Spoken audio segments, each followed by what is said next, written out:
खुलुमबाय, आं उदांस्रि मोसाहारि बड'लेण्ड बुब्लिनि जानानै बयखौबो बरायना लाबाय।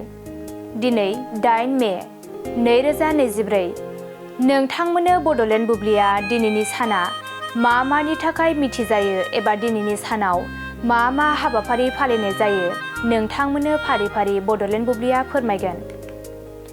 दिनैनि सानखौ वर्ल्ड रेड क्रस डे महरै फालिनाय जायो। बे सानखौ बोसोरफ्रोमबो मे दाननि 8 अक्ट'आव मुलुगनाङैनो वर्ल्ड रेड क्रस डे महरै फालिनाय जायो। वर्ल्ड रेड क्रस डेआ गोनांथार सान फालिजानायनि गेजेराव मोनसे।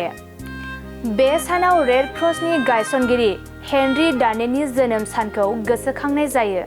बेनि अनगायैबो दिनैनि सानखौ time of remembrance and reconciliation, international thalassemia day आरो वर्ल्ड ओवेरियान केन्सार डे महरैबो फालिनाय जायो। नोंथांमोननो बड'लेण्ड बुब्लिया दिनैनि सानाव मा हाबाफारिजों मिथिजायो आरो मा हाबाफारिखौ फालिनाय जायो फोरमायबाय। गोजोन्थों। मोनसे गोजोनथाव खौरां।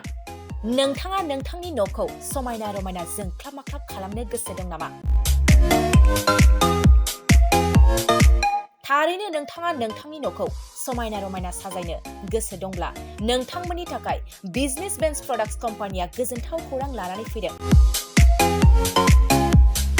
गोदान बोसोर रंजालि बैसागु फोरबोजों लोब्बा लाखिनानै बेन्स प्रडाक्ट्स कम्पानिया नोंथांमोननि थाखाय अफार होनाय जादों।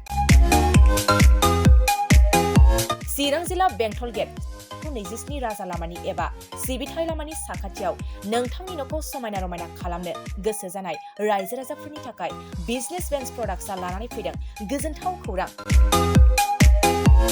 पलिग्रेनाइट, WPC एबा PVC, wooden flooring, wallpaper, steel roofing, soffit ceiling बायदि गाबनि न' साजायग्रा खम बेसेनावनो नोंथांमोना बायनानै लांफैनो हागोन।